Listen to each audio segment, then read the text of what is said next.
Le malosi o le atua o a whaatu mawina ai le whaatu atua a awhita iai masauanga e lui ina ai tātou e whaima mea whainga luenga o le file mūma le malama lama.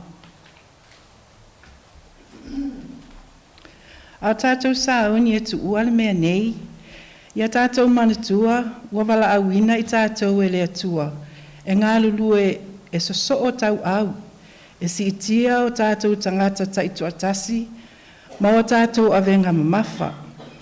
Ua wala awina i tātou e le atua, e whaatino le soifuanga te talo, ia whai mo wō e whaamanatu i isi lo lātou tāua.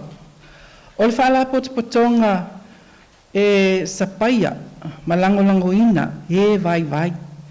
E whai ma leo e tautala mo e sawaina, ia avea malima e o fuina atu i e o mawhatia le wha moe.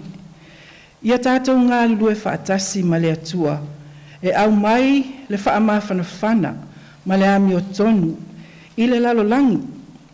O le avea ai o tātou matino ke riso, e maua ai lo tātou malosi e whaapea o na fola i Yesu o maia ia te au.